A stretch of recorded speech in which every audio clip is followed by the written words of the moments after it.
ऐसा सुंदर मंगलमय सुअवसर कथा में पधारे समस्त श्रद्धालु श्रोता बंधुओं, धर्मानुरागी सज्जनों, श्रद्धामयी माताओं, भगवान श्री हरि की मंगलमयी कृपा के फलस्वरूप हम सभी लोग भगवान के मंगलमय पावन चरित्र का ज्ञान वैराग्य भक्ति से युक्त प्रसंग श्रवण कर रहे हैं। भगवान की जब विशेष कृपा होती है तो जीव को सत्संग का सौभाग्य प्राप्त होता है। अनेक जन्मों के जब पुण्य प्रकट होते हैं, जीवों के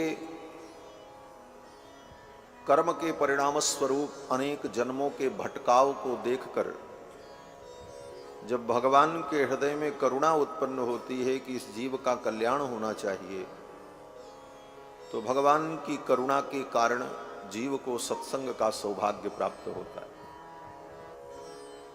एवं संसृति चक्रस्थे भ्राम्यमाणे स्वकर्म भी जीवे दुखाकुले विष्णो कृपा काप्युपजायते। इस भवाटवी में अपने कर्मों के कारण भ्रमण करते हुए जीव को देखकर जीवे दुखाकुले विष्णु कृपा काप्युपजायते, भगवान की कोई विलक्षण कृपा उत्पन्न होती है। वह विलक्षण कृपा पूर्णतः कारण रहित नहीं होती है। यद्यपि कहा जाता है कि भगवान की अकारण करुणा हो गई, अकारण करुणा वरुणालय कहते हैं, लेकिन भगवान अगर अकारण करुणा करें तो भगवान में भी दार्शनिक लोग, विद्वान लोग आपत्ति उपस्थित कर देते हैं। क्या आपत्ति? बोले भगवान अगर बिना कारण के ही अकारण कृपा करेंगे तो अकारण कृपा तो किसी पे भी हो सकती है, चाहे वो भजन करे चाहे न करे। क्यों? बोले कारण तो वहां ढूंढना नहीं, बिना कारण के कृपा होनी है। तो अकारण कृपा किस पे होगी किस पे नहीं होगी यह भी कोई ठिकाना नहीं। ऐसी स्थिति में आचार्य जन कहते हैं भगवान में वैषम्य दोष हो जाएगा। और वैषम्य दोष ही नहीं, नैर्घण्य दोष भी भगवान में उत्पन्न हो जाएगा। वेदांत में इस विषय में चर्चा की गई। वैषम्य दोष विषमता का भाव, जो भजन कर रहा है, पूजन कर रहा है, व्रत कर रहा है, तप कर रहा है, उस पर भी कृपा, और जिसने कुछ नहीं किया उस पर भी कृपा। क्यों? बोले फिर अकारण है तो फिर अकारण है। तो ये तो वैषम्य हुआ, विषमता हो गई। अंधेर नगरी चौपट राजा, टकासेर भाजी टकासेर खाजा, सब बराबर। और दूसरा दोष नैर्घण्य दोष। नैर्घण्य माने निर्दयता। जिसके अंदर घृणा न हो उस पुरुष को नैर्घण्य पुरुष कहा जाता है। घृणा माने दया। आजकल घृणा का अर्थ जुगुप्सा में प्रयुक्त होता है, इनको हमसे घृणा हो गई अथवा हमको इनसे घृणा हो गई। लेकिन घृणा शब्द का शाब्दिक अर्थ दया है। शब्दों का भी सौभाग्य और दुर्भाग्य होता है। समय आने पर शब्दों का सौभाग्य प्रकट होता है तो वो शब्द बड़े अच्छे अर्थ में प्रयुक्त होते हैं, और समय आने पर शब्द का भी दुर्भाग्य होता है तो वो शब्द बड़े विचित्र अर्थ में प्रयुक्त होने लगते हैं।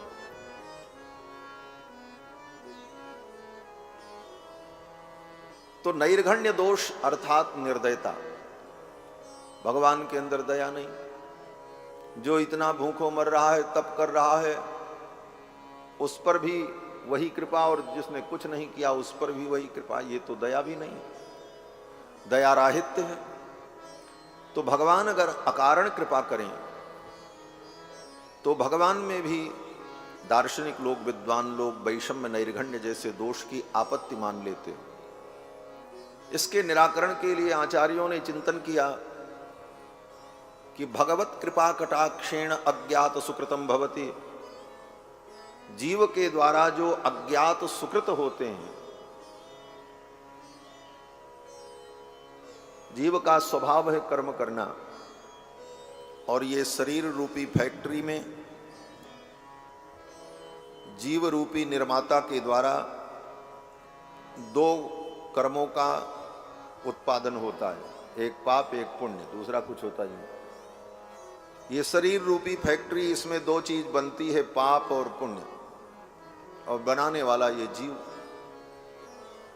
इस शरीर में दूसरा और कोई काम होता ही नहीं, या तो पाप होगा या तो पुण्य होगा।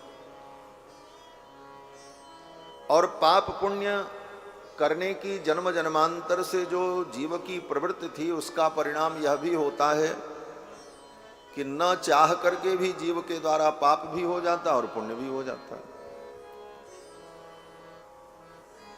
तो जीव के द्वारा न चाहकर अनजान में, अज्ञान में जो पाप हो जाता है, असत कर्म हो जाता है, उसे तो भगवान क्षमा कर देते,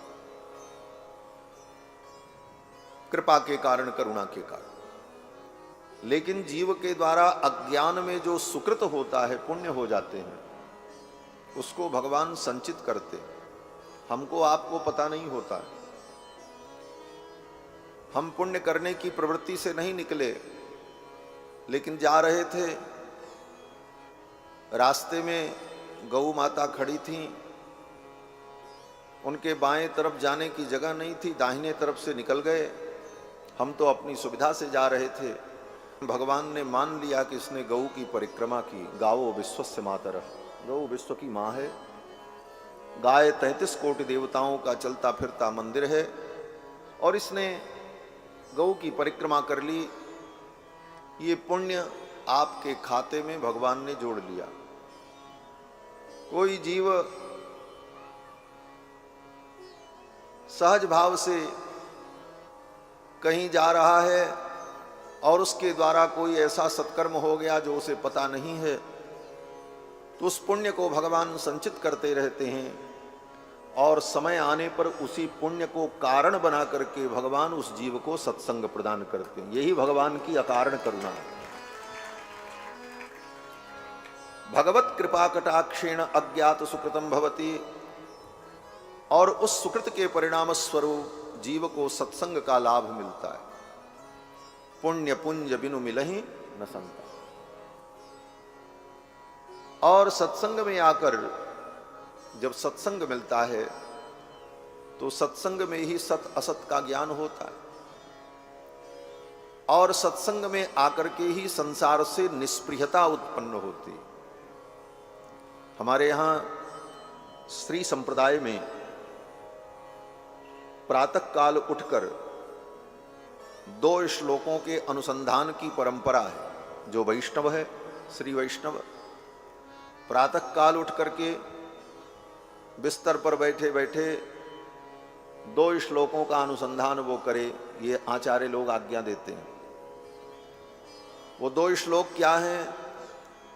सत्संगात् भव निस्पृहो गुरुमुखात् श्रीशं प्रपद्यात्मवान्, प्रारब्धं परिभुज्य कर्म शकलं प्रक्षीण कर्मांतरः, न्यासादेव निरंकुशेश्वर दया निर्लून मायान्वयो, हार्द्र अनुग्रह मध्य लब्ध धमनी द्वाराद बहिर्निर्गता।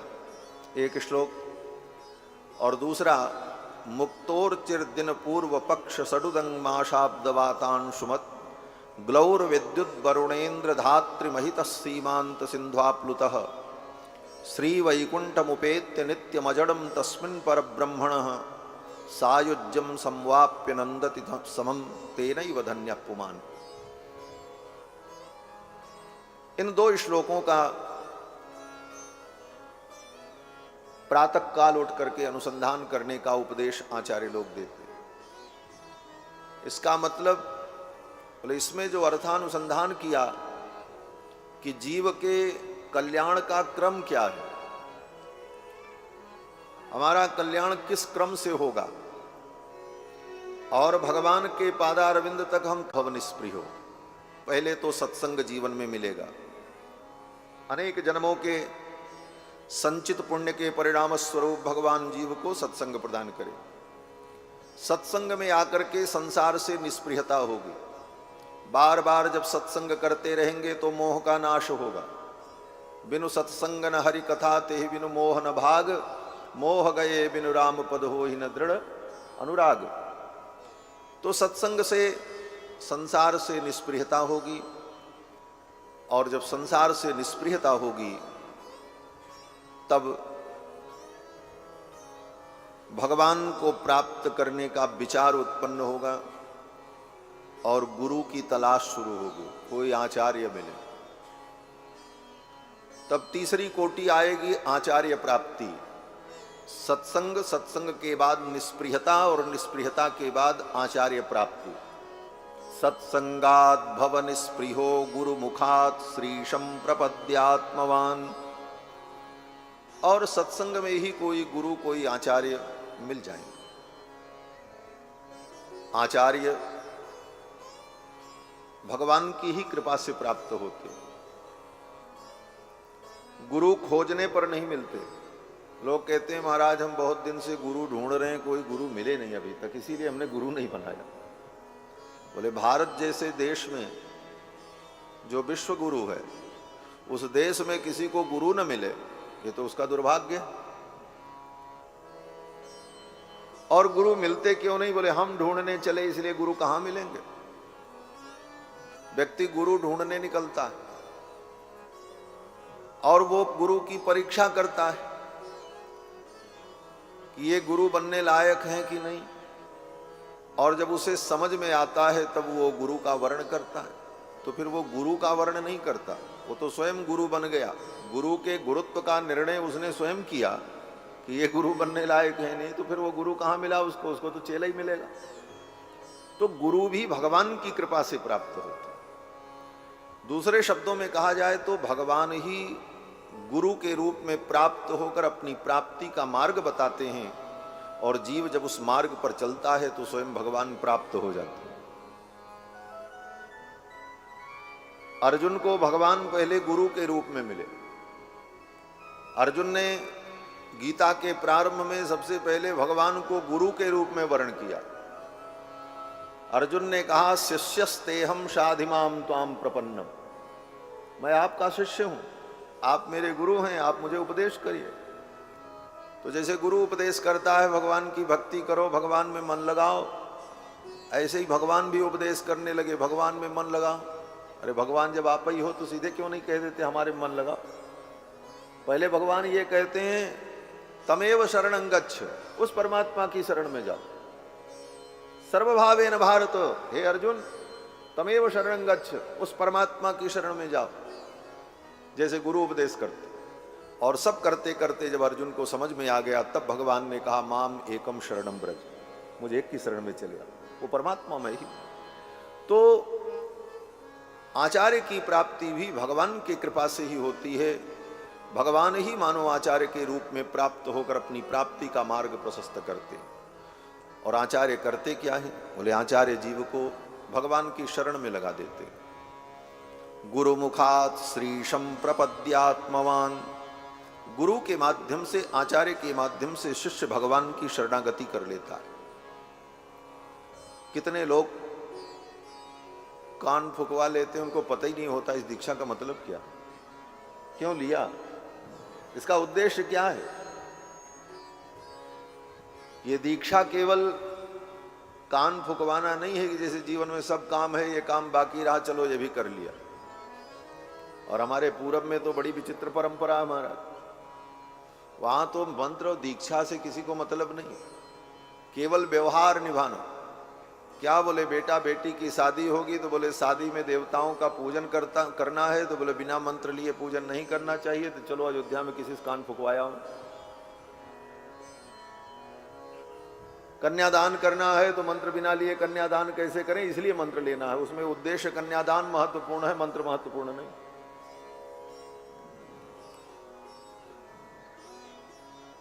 आचार्य के द्वारा जो दीक्षा प्राप्त होती है वो भगवान की शरणागति है। जीव भगवान की शरण में आता है। और शरण में जाने के लिए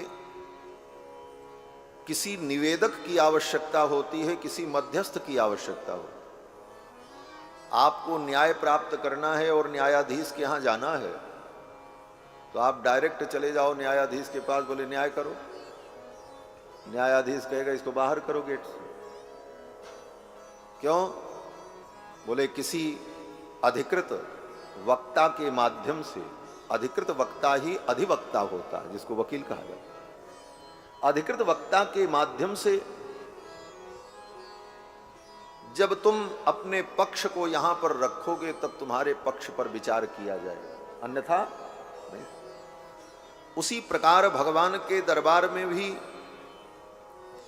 कोई जीव शरणागति करे तो कोई मध्यस्थ हो, और वो मध्यस्थ कौन होता है? बोले आचार्य होते। आचार्य ही वो अधिवक्ता है। अधिवक्ता का मतलब अधिकृत वक्ता, जिसको अधिकृत किया गया है उस न्यायालय में बोलने के लिए, परमात्मा के न्यायालय में बहस करने के लिए, बोलने के लिए ये आचार्य ही अधिकृत है। यही बहस कर सकते हैं, दूसरा कौन करेगा भगवान से बहस? और अधिवक्ता कैसा होना चाहिए? बोले अधिवक्ता ऐसा हो जिसको कानून की सब धारा मालूम हो, कानून की किताब पढ़ी नहीं, और काली कोट पहन करके केवल खड़ा हो जाए जज के सामने, तो आपको तो हारना तय है, आपका मुकदमा बेकार हो जाए। उसी प्रकार भगवान के दरबार में जो अधिवक्ता हो, जो आचार्य हो, जो आपके पक्ष को रखने वाला हो, भगवान के कानून की किताब को पढ़ा हो। भगवान के कानून की किताब क्या है? बोले श्रुति स्मृति ममैवाग्ये यस्तानुल्लंघ्य वर्तमनि। श्रुति स्मृति वेद शास्त्र यही परमात्मा का शाश्वत संविधान है। इस शाश्वत संविधान को जो जानता हो, जिसने वेदादि शास्त्रों में श्रम किया हो, वही वक्ता हो सकता है, वही अधिवक्ता हो सकता है। विरक्तो वैष्णवो विप्रो वेद शास्त्र विशुद्धिकृत। वेद शास्त्र को जिसने परमात्मा के संविधान को पढ़ा हो, और केवल पढ़ने से ही काम नहीं चलेगा, डिग्री भी हो उसकी। कानून की किताब ला करके आप घर में पढ़ लो तो आपको न्यायालय में बहस करने का अधिकार नहीं हो जाएगा। आप जानोगे कानून ठीक है, लेकिन आप वहां बहस नहीं कर। उसके लिए आपके पास किसी प्रामाणिक विश्वविद्यालय से LLB की डिग्री होनी चाहिए। उसी प्रकार वेदादि शास्त्र को भी पढ़ ले, लेकिन जब तक प्रामाणिक किसी संप्रदाय की परंपरा से वो आचार्य स्वयं दीक्षित नहीं होगा, तब तक वह आचार्य बनने के योग्य। और तब वो परमात्मा के दरबार में वो अधिवक्ता, वो आचार्य जीव का पक्ष रखते हैं। इसलिए आचार्य के माध्यम से भगवान की शरणागति होती है। आचार्य के माध्यम से जब जीव भगवान की शरण में जाता है, तो आचार्य उस जीव को संकल्प कराकर,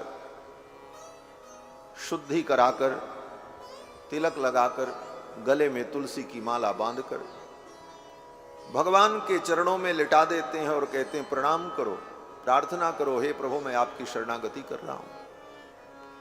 और तब उस समय जब वह भगवान की शरणागति करता है, तब आचार्य भगवान के सामने पाठ करते हैं। क्या कहते हैं? बोले नारायण दया सिंधो वात्सल्य गुण सागर एनम रक्ष जगन्नाथ बहुजन्मापराधिनम। अनेक जन्मों का ये अपराधी आज आपकी शरण में आया है, आप इसे स्वीकार कर लो। आचार्य ये निवेदन करते हुए भगवान से प्रार्थना करते हैं, आज से आपका ये शरणागत है, अब इसे संभालना आपकी जिम्मेदारी है। तो इस प्रकार से जीव भगवान की जब शरणागति कर लेता है, ये वैष्णव दीक्षा जो है ये शरणागति है। भगवान की शरण में अपने आप को समर्पित कर देना। और रामायण कथा में तो प्रसंगवश मैंने कहा ही कि पूरी रामायण शरणागति ही है। पग पग पर रामायण में शरणागति होती। शरणागति कर लेने के बाद जीव को अपने अंदर 6 लक्षणों का विचार करना चाहिए, चिंतन करना चाहिए। 6 लक्षण क्या है? बोले आनुकूल्यस्य संकल्पः, प्रातिकूल्यस्य वर्जनम, रक्षस्यतीति विश्वासो, गोप्तृत्व वर्णम तथा आत्मनिक्षेप कार्पण्य षड्विधा शरणागति। शरणागति के इन 6 लक्षणों को अपने अंदर प्रकट करना चाहिए। भगवान की शरणागति कर ली, मंत्र लिया, आचार्य के माध्यम से भगवत शरणागत हो गए, तो अब पहला काम ये करो, आनुकूल्यस्य संकल्प, भगवान की अनुकूलता का ही संकल्प करो। प्रातिकूल्यस्य वर्जनम, भगवान के जो प्रतिकूल हो उसका त्याग करो। तीसरा लक्षण बोले रक्षिष्यतीति विश्वासो, भगवान हमारी रक्षा करेंगे ये दृढ़ विश्वास भी रखो। गोप्तृत्व वर्णम तथा, और रक्षक के रूप में एकमात्र भगवान का वर्ण और किसी का वर्ण नहीं। ये नहीं कि गंगा के किनारे गंगादास, जमुना किनारे जमुनादास बन जा। गोप्तृत्व वर्णम तथा, रक्षक के रूप में भगवान का ही वर्ण, दूसरा कोई रक्षक नहीं। रामम बिना का गति, राम जी के अलावा कोई गति। एक निष्ठा, अनन्य भक्ति, और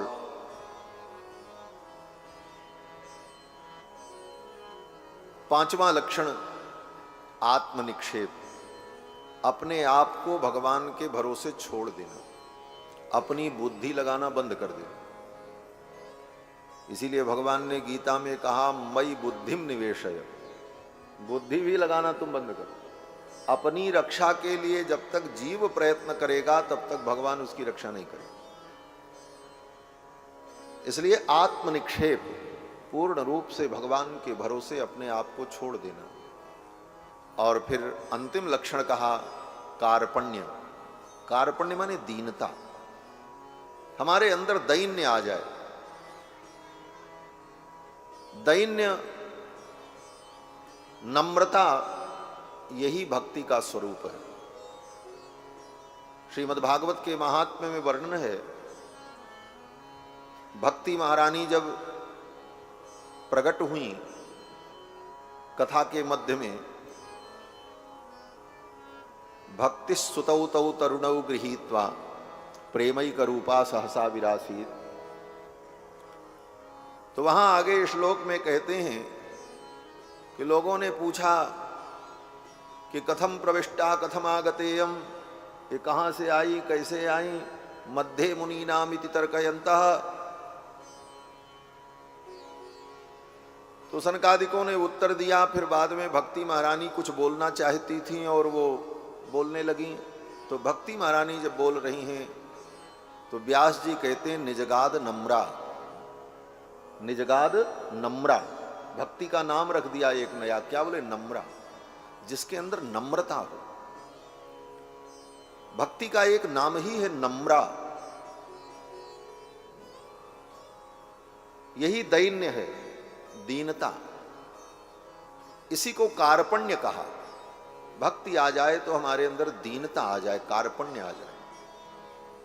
जाति का अहंकार, विद्या का अहंकार, बुद्धि का अहंकार, धन का अहंकार, ये सब नष्ट हो जाए। जाति विद्या महत्वंच रूप यौवनमेव च यत्नेन परित्याज्याः पंचैते भक्ति कंटका। ये भक्ति के 5 कांटे हैं। जाति विद्या, महत्व और रूप यौवन, इसका गर्व। तो कार्पण्य आ जाए। कार्पण्य विभीषण जी का देखो। विभीषण जी जब भगवान की शरण में आए तो रात के 12 बजे आए, अर्धरात्रि में। आकाश मार्ग से जब आए तो बानरों ने उनको जाने नहीं दिया।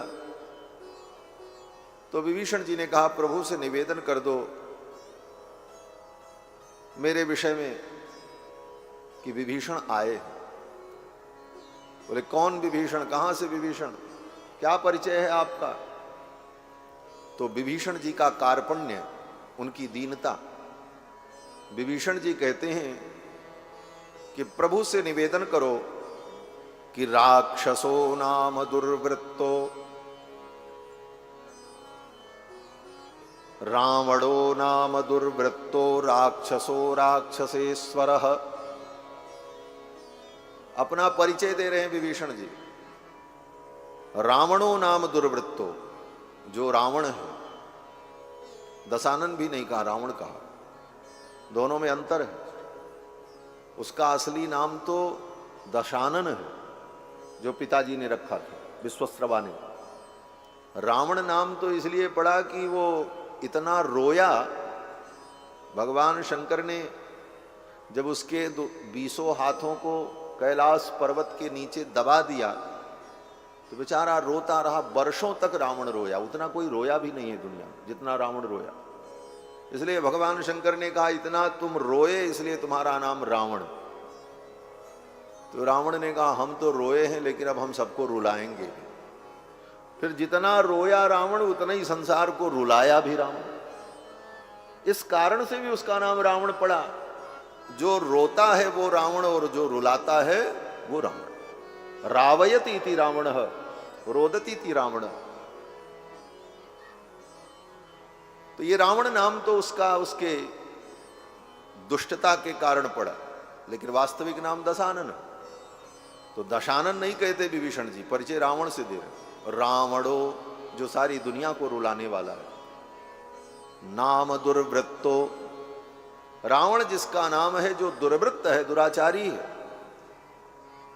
रावणो नाम दुर्वृत्तो राक्षसो राक्षसेश्वर, जो राक्षस है और राक्षसों का राजा ही। तस्याहम अनुजो भ्राता विभीषण इति श्रुतः, मैं उसका भाई हूं। ऐसे पापी का भाई हूं। चाहते तो विभीषण जी ये भी कहते कि ब्रह्मा के पुत्र परम तपस्वी महर्षि पुलस्त का मैं पौत्र हूं और उनके पुत्र विश्वस्रवा मुनि का मैं पुत्र हूं। इन श्रेष्ठ जनों से परिचय अपना विभीषण जी ने नहीं दिया। रावण जैसे पापी के माध्यम से अपना परिचय दे रहे हैं। क्यों? बोले दैन्यता, यही दैन्य भाव। रावणो नाम दुर्वृत्तो राक्षसो राक्षसेश्वर तस्याहम अनुजो भ्राता विभीषण इति श्रुतः निवेदयत माम क्षिप्रम विभीषण उपस्थितम।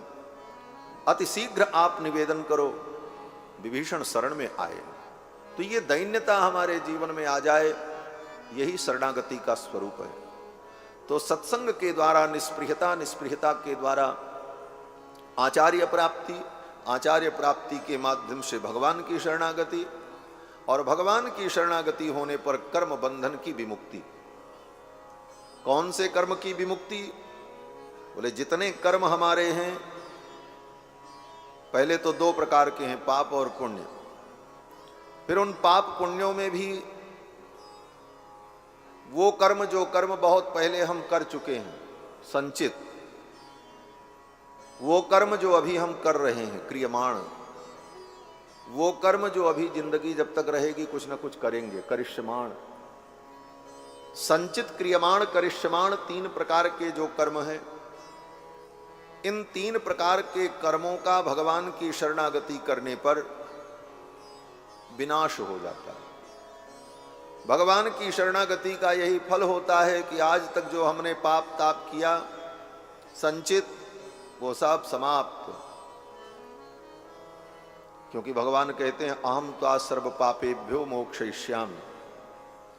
संचित कर्म भगवान के द्वारा समाप्त कर दिया जाता है। शरणागति कर लेने के बाद जानबूझ करके शरणागत कोई पाप करता नहीं और भविष्य में करेगा भी नहीं। कथनचित वो प्रमादवश कर भी दे तो शरणागत भक्त के पाप को भगवान क्षमा करते रहते। इस प्रकार से वह जीव कर्म बंधन से मुक्त होता है, लेकिन प्रारब्ध उसे भोगना ही पड़ता है। संचित कर्म जो पिछले जन्म के हैं, उसमें से जितना भोगने के लिए लेकर के इस जीवन में आए उसका नाम प्रारब्ध है।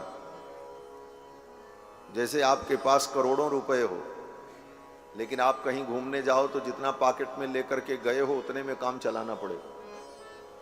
उसी प्रकार पाप पुण्य का स्टॉक आपका बहुत है, अनंत जन्मों का है, लेकिन उसमें से जितना भोगने के लिए ये शरीर मिला है उसका नाम प्रारब्ध है।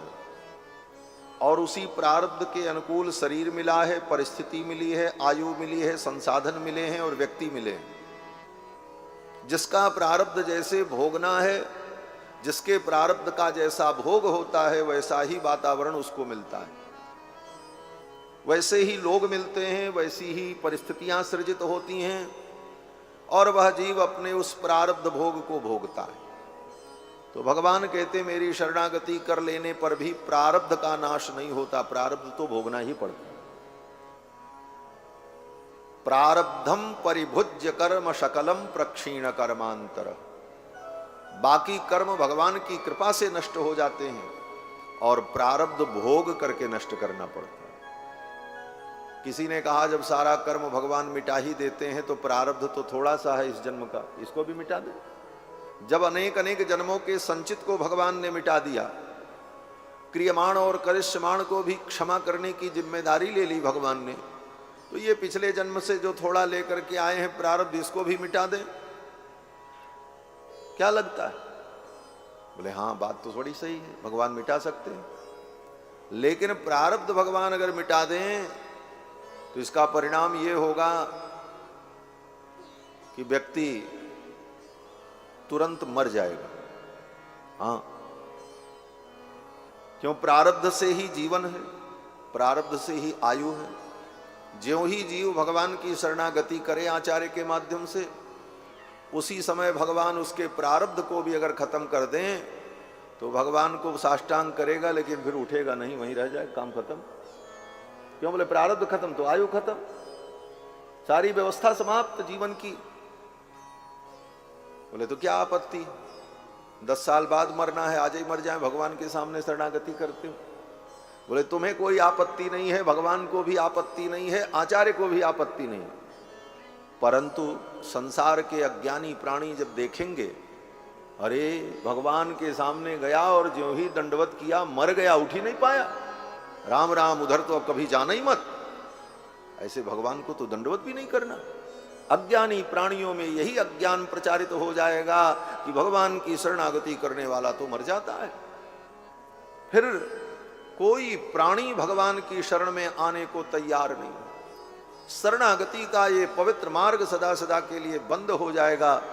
इसलिए भगवान कहते हैं प्रारब्ध तो तुम भोग लो, प्रारब्ध को तुम भोग करके समाप्त कर लो। प्रारब्धम परिभुज्य कर्म शकलम प्रक्षीण कर्मांतर। सारे कर्म तुम्हारे इस प्रकार क्षीण हो जाएंगे, कर्म बंधन समाप्त हो। इसके बाद जीवन यात्रा, बोले जीवन यात्रा प्रारब्ध के अनुकूल चलती रहेगी। जब तक प्रारब्ध रहेगा जीवन में जो कुछ होना है होता रहेगा, उसकी चिंता छोड़ दो। हमारे यहाँ तो आचार्य जन कहते हैं लोक और परलोक दोनों की चिंता छोड़ देनी चाहिए। क्यों? बोले लोक की चिंता प्रारब्ध पर छोड़ दो और परलोक की चिंता परमात्मा पर छोड़ दो। जीवन यात्रा पर प्रारब्ध से चलती रहेगी और परलोक में क्या होना है वो भगवान के हाथ में, तुम्हारे हाथ में कुछ है ही नहीं, तो फिर चिंता क्या करना। तो प्रारब्ध से यात्रा चलती रहेगी और जब प्रारब्ध पूर्ण होगा, कहां पर मृत्यु होगी इसकी भी चिंता मत करो। इसीलिए वैष्णव मरने की भी चिंता नहीं करते। कुछ लोग कहते हैं, ये भावना करते हैं हम अयोध्या में मरे, काशी में मरे, अमुक जगह प्राण छोड़ें, लेकिन जो शुद्ध शरणागत भक्त है वो यह भी आग्रह अपने जीवन में नहीं रखता है कि हम कहां मरें, जहां मृत्यु जाएगी, प्रारब्ध जहां होगा।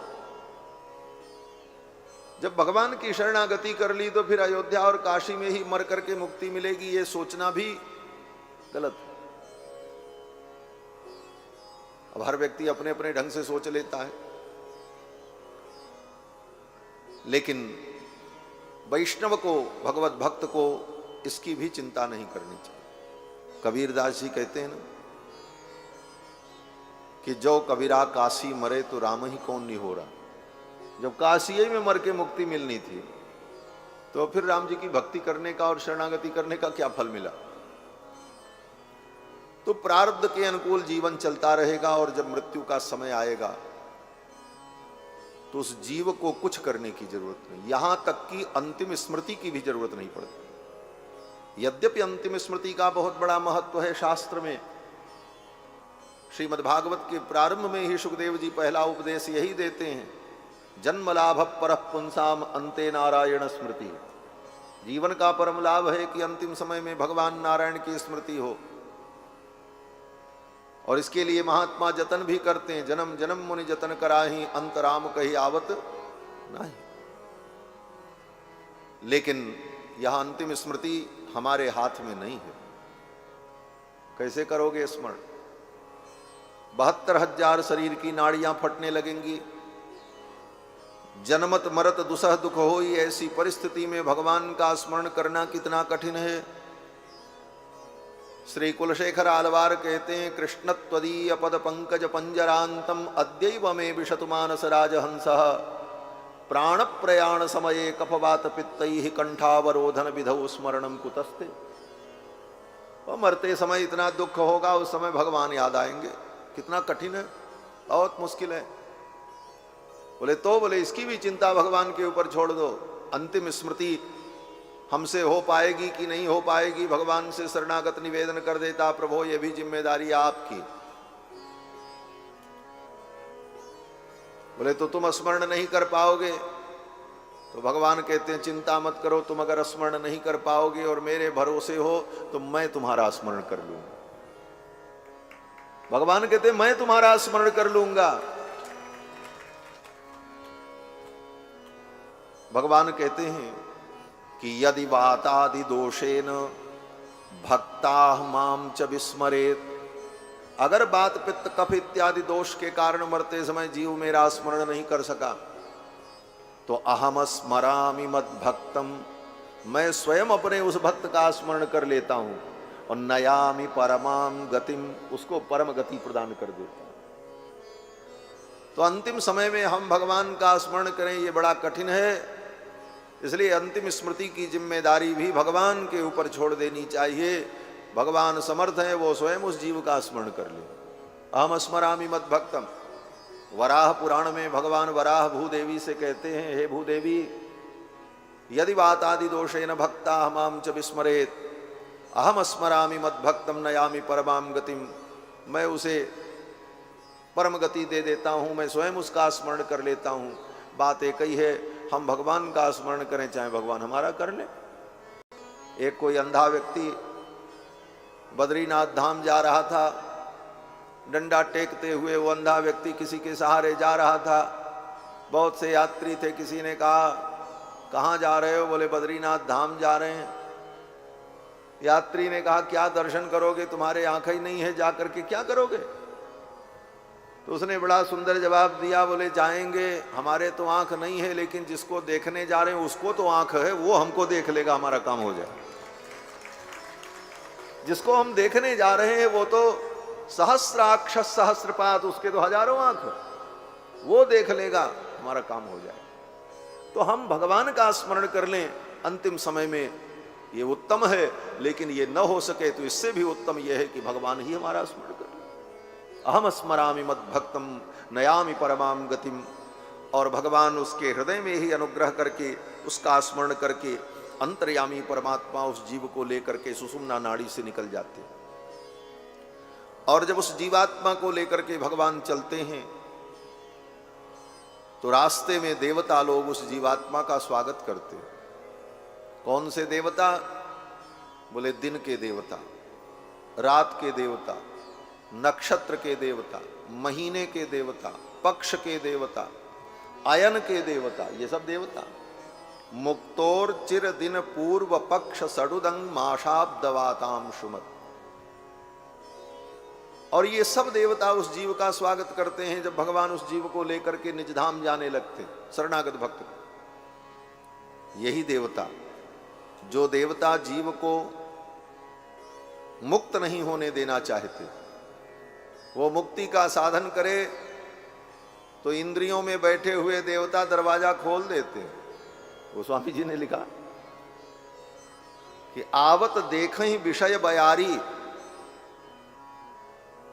विषयों की बयार आई तो देवता क्या करते हैं? बोले इंद्रियों में जो बैठे देवता हैं ये सब इंद्रियों का द्वार खोल देते हैं।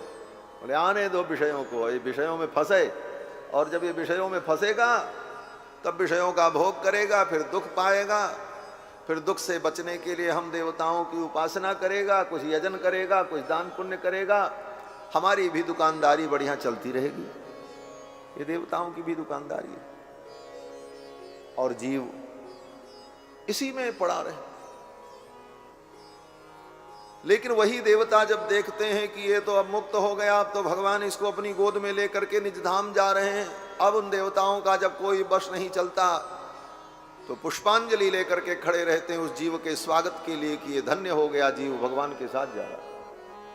मुक्त और चिरदिन पूर्व पक्ष सुडमाशाब्दवाताम सुमत ग्लौर विद्युत वरुणेन्द्र धात्री महिता।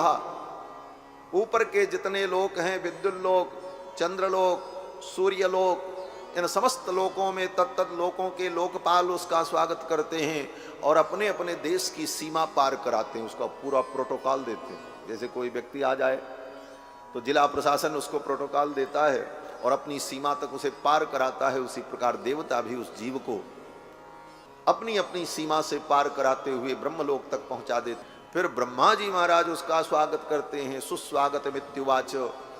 और फिर ब्रह्मा जी अपनी सीमा से जब पार करा देते हैं तो ब्रह्मांड की सीमा का अतिक्रमण करके वह जीव भगवान के साथ साथ बिरजा नदी में स्नान करता है और बिरजा नदी में स्नान करने के बाद उस नदी के उस पार भगवान का जो महावैकुंठ है, महासाकेत लोक है, गोलोक है, वो गोलोक साकेत वैकुंठ सब एक ही है और दिव्य है।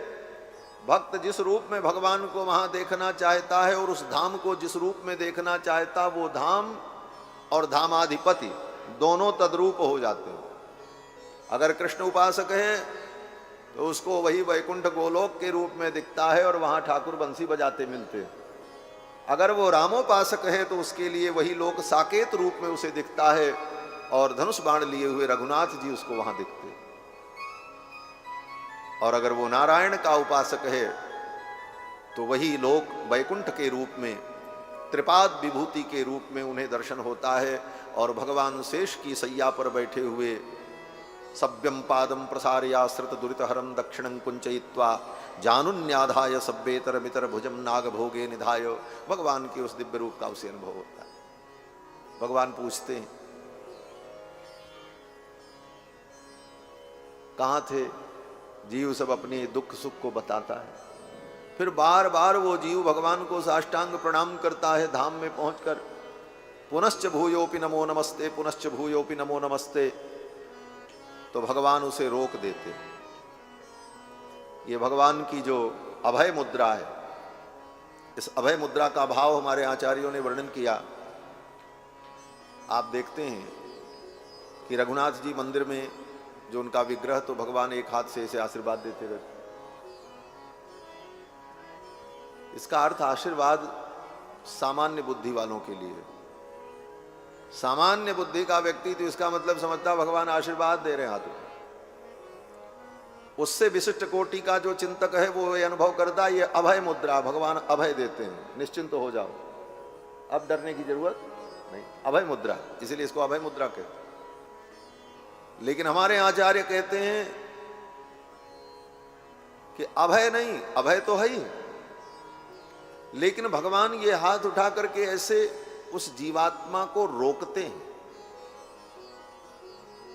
क्या रोकते हैं? बोले जीवात्मा जब भगवान को प्रणाम करता है, एक बार प्रणाम किया तो मानो भगवान उसको रोकते हैं, बस अब दोबारा प्रणाम करने की जरूरत नहीं।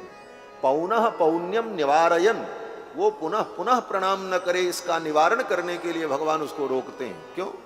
बोले एक बार ही तुमने प्रणाम कर लिया वो पर्याप्त है। सकृदेव प्रपन्नाय तवास्मीति च याचते अभयम सर्वभूतेभ्यो ददाम्ये तद्व्रतम्। एक प्रणाम ही तुम्हारे लिए पर्याप्त है, सकृत प्रणाम किए अपनाए। एक बार प्रणाम कर ले, ठाकुर कहते हैं बस अब दोबारा करने की जरूरत नहीं। हमारे आचार्य श्री यामुनाचार्य स्वामी जी वर्णन करते हैं कि त्वदीय मुद्देश्य कदापि केनचित, हे प्रभु आपको उद्देश्य करके, कदापि केनचित, कभी भी किसी भी व्यक्ति के द्वारा, त्वदीय मुद्देश्य कदापि केनचित यथा तथा वापि सकृत कृतोंजलि। एक बार उसने आपको प्रणाम किया, तदैव मुष्णात्यशुभान्यशेषतः, उसी दिन उसके जीवन का अमंगल समाप्त हो जाता। अशुभान्यशेषतः शुभानि पुष्णाति न जातु हीयते, और उसके जीवन में सदा सदा के लिए शुभ और मंगल हो जाता है। तो भगवान उस जीव को रोकते हैं, बोले बस हो गया, एक बार प्रणाम कर लिया पर्याप्त है।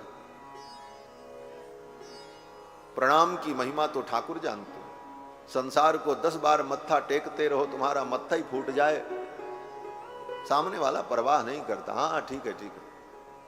और भगवान बोले एक बार प्रणाम किया तो ठाकुर को संकोच होता है, दोबारा कहीं प्रणाम करेगा तो मैं क्या करूंगा, इसलिए बस बस पौनः पौन्यम निवारयन, पुनः पुनः ये प्रणाम न करे, इसलिए भगवान उसका निवारण करते हैं। फिर उस जीव से पूछते हैं तुम कौन हो?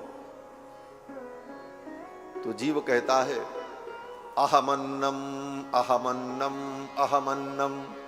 तैत्रीय उपनिषद की ब्रह्मानंद बल्ली में जीव वैकुंठ में पहुंचकर भगवान के सामने इस सामाम नान का गान करता है और कहता है अहमन्नम अहमन्नम अहमन्नम। इसका अर्थ जीव कहता है मैं अन्न हूं, मैं अन्न हूं, मैं अन्न हूं। अन्न माने जिसको खाया जाए उसको अन्न कहा जाता है। पुरुषैहि अद्यते तद अन्नम। अन्न का 2 अर्थ किया है वहां पर वेदांत में। एक अर्थ तो यह है पुरुष के द्वारा जिसे खाया जाता है उसको कहते हैं अन्न, पुरुष के द्वारा जिसको भोगा जाता है उसको कहते हैं अन्न। और दूसरा अर्थ किया अति पुरुषान इति अन्नम, जो आप भोग्य हूं। आज तक मैं दुनिया में समझता रहा कि मैं इनका भोग्य हूं, मैं इनका भोग्य हूं, मैं इनके लिए हूं, मैं इनके लिए हूं।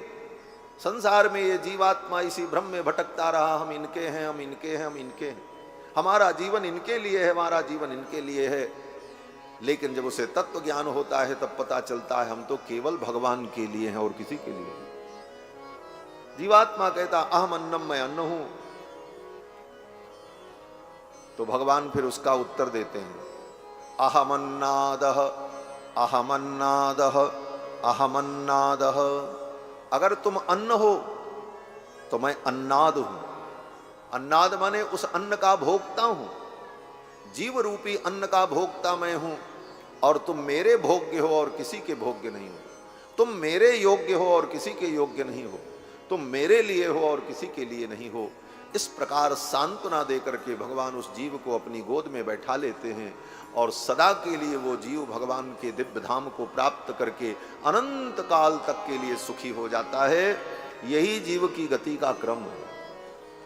यह चिंतन प्रतिदिन वैष्णव को करना चाहिए प्रातः काल उठ करके। इसी तरह हम भी वहां तक पहुंचेंगे और प्रतिदिन ऐसा चिंतन करते करते उसके जीवन की वो धारा बन जाती है, और जब अंतिम काल आता है तो वह चिंतन, जीवन भर का चिंतन ही उसे ठाकुर के चरणों में पहुंचा दे। लेकिन ये क्रम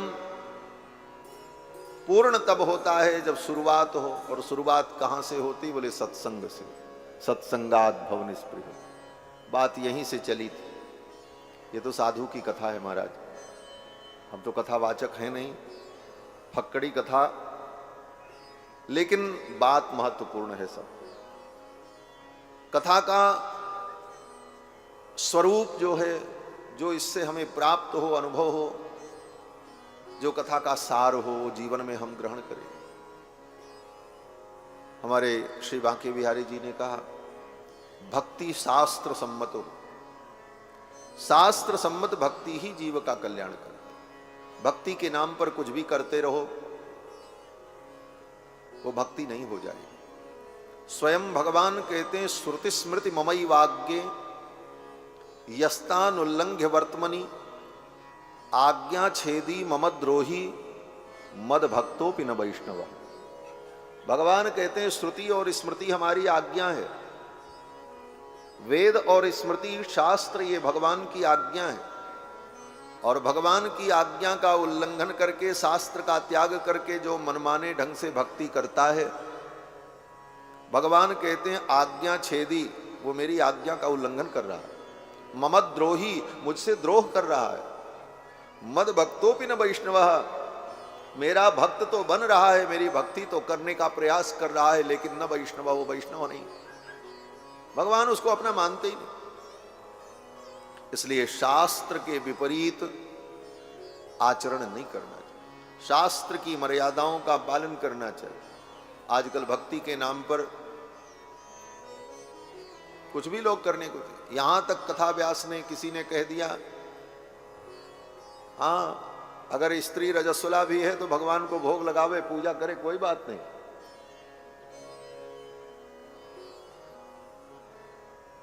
बोले शास्त्र की आज्ञा के विपरीत ऐसी अशुद्ध अवस्था में भगवान को भोग समर्पण, जिस अवस्था में उसका पति भी उसका स्पर्श नहीं करता, उस अवस्था में वो जगतपति परमात्मा को भोग लगावे, ये शास्त्र विरुद्ध है।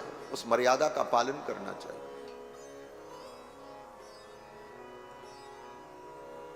शास्त्र विरुद्ध भक्ति उत्पात को उत्पन्न करती है। वेद शास्त्र पांचरात्र विहित भक्ति कल्याणकारिणी, और मनमुखी भक्ति उत्पातायोपकल्प्यते, वो उत्पात को उत्पन्न करती। आजकल यही है, भक्ति के नाम पर कुछ भी कह दो, भगवान को जीन्स पहना दो, क्रिसमस डे आवे तो भगवान को सांता बना दो। सांता क्या होता है? हाँ, ये सब अनावश्यक कार्य, शास्त्र विरुद्ध कार्य करने से भक्ति, कितने को तो हमने देखा महाराज कृष्ण जन्माष्टमी के दिन ठाकुर जी के सामने, लड्डू गोपाल जी के सामने केक रख देते हैं, वे कन्हैया का जन्मदिन है, केक काटे। अरे मूर्ख, भगवान का जन्मदिन जब था तो उस दिन भगवान ने गोदान किया था। भागवत उठा करके पढ़ो, नंद बाबा ने कहा धूल धूसरितांगस्त्वम पुत्रमज्जन्मावह, जाओ बेटा स्नान कर लो, तुम्हारे शरीर में धूल लगी है, आज तुम्हारा जन्मदिन है। विप्रेभ्यो, ब्राह्मणों को गोदान करो। और नंद बाबा ने फिर भगवान कृष्ण के हाथ से गोदान कराई। इतनी भावना है कि लाला कन्हैया कृष्ण हैं, बालक हैं, इनका जन्मदिन हमको मनाना है तो मनाओ। नंद बाबा जैसा भाव पैदा करो अपने अंदर, ठाकुर को बैठाओ, बढ़िया 50,000 की 1 लाख की गाय खरीद के लाओ, किसी ब्राह्मण को बुलाओ, ठाकुर के हाथ से संकल्प करा करके दान करो, और तब अपने मन को हर्ष प्रदान करो। तो भक्ति भी शास्त्र सम्मत हो। सूतक पातक लगा हो तो उसकी जो मर्यादा है उसका पालन करो। सूतक लगा है, उसके बाद भी लोग कहते हैं महाराज मंत्र का जप कैसे करें, सूतक में जप सकते हैं नहीं? बोले 10 दिन तुमको सूतक मनाना है, उसमें मंत्र की इतनी तुम्हारी भक्ति क्यों प्रकट हो रही भाई?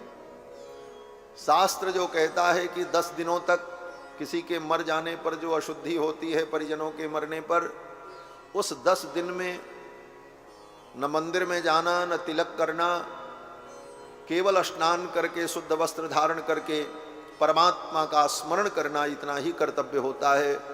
और जो व्यक्ति मरा है उसके लिए जो श्राद्ध पिंडदान इत्यादि है, उस क्रिया को करना शास्त्र की आज्ञा है। वही भगवान की भक्ति है, उससे अलग कोई भक्ति करने की जरूरत ही नहीं। और सूतक लगा हो तो भगवान के मंदिर में भी नहीं जाना चाहिए। आजकल एक नई परंपरा चल पड़ी है, कोई व्यक्ति मर जाए तो उसकी शोक सभा करो। और शोक सभा कहां करो? बोले चलो किसी मंदिर में शोक सभा करें। उस सूतक की दशा में मंदिर में जाकर के शोक सभा करने से उस आत्मा को शांति नहीं मिलेगी, अपितु उस आत्मा के कल्याण के लिए शास्त्र की विधि से आप सारे अनुष्ठान का संपादन करोगे, तब उस आत्मा का कल्याण होगा। वो खाली 2 मिनट मौन, विदेशियों की नकल, और विदेश में कोई मर जाता है तो इतने ही लोग करते हैं, इससे ज्यादा क्या करते हैं? आंख बंद करके 2 मिनट बैठे रहे शांति से, उसके बाद चल पड़े, हो गया। बोले क्या? बोले उनको, उनके लिए शोक सभा हुई, 2 मिनट का मौन रखा, बोले ये सब नाटक से कुछ होने वाला नहीं, शास्त्र ही सर्वोपरि है, शास्त्र के अनुकूल जीवन यापन, शास्त्र के अनुकूल भगवान की भक्ति, यही कल्याणकारिणी होती है। और रामायण, गीता, भागवत आदि सारे ग्रंथ ये हमारा मार्गदर्शन करने के लिए। भगवान श्री राम की मंगलमयी कथा हम सभी लोग श्रवण कर रहे हैं। कल के प्रसंग में आप सभी लोगों ने श्रवण किया कि भगवान मिथिला में पधारे, धनुर्भंग किया। श्री दशरथ जी महाराज बारात सजा करके पहुंचे। जनवासे में गुरुदेव वशिष्ठ विश्वामित्र विराजमान हुए और इन महामुनियों ने मिलकर अन्य 3 कुमारों का विवाह भी वहीं पर तय कर दिया।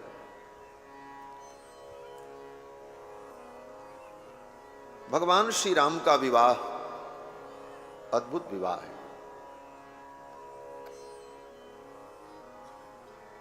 भगवान का विवाह जैसा रामावतार में हुआ, ऐसा विवाह भगवान का किसी अवतार में नहीं हुआ। कृष्णावतार में तो 16,108 विवाह भगवान कृष्ण के भये, लेकिन एक भी विवाह में भगवान कृष्ण को ये सौभाग्य नहीं मिला कि वो दूल्हा बनकर के ससुराल जाते और सारी सरहज उनकी आरती उतारती, मंगल गीत गाती, व्यंग वचन सुनाती। ये सौभाग्य भगवान श्री कृष्ण को नहीं मिला। विवाह तो एक नहीं महाराज, 16,108 थोक भाव में, फुटकर नहीं थोक। लेकिन किसी भी विवाह में भगवान कृष्ण को ये अनुभव नहीं हुआ। और तो और भगवान कृष्ण के विवाह में कहीं साले साहेब की खोपड़ी फूट रही है, तो कहीं ससुर जी के साथ 28 दिन तक पटका पटकी हो रही है। यही कृष्ण लीला। ठाकुर कृष्ण का चरित्र भी बड़ा अद्भुत है। इसीलिए सुखदेव जी कहते हैं, ईश्वराणाम वचः सत्यम तथैवाचरितम क्वचित। कृष्ण भगवान के सब ब्याह ऐसे ही हुए महाराज। और किसी अवतार में, बोले और किसी अवतार में ब्याह का कोई संजोग भगवान का नहीं बनता। मत्स्यावतार, कच्छपावतार, बोले मछली कछुआ का कौन ब्याह करने जाए, ये भी समस्या। नरसिम्हावतार, बोले नरसिम्हावतार में कौन कन्या वर्ण करेगी ऐसे भयानक रूप का।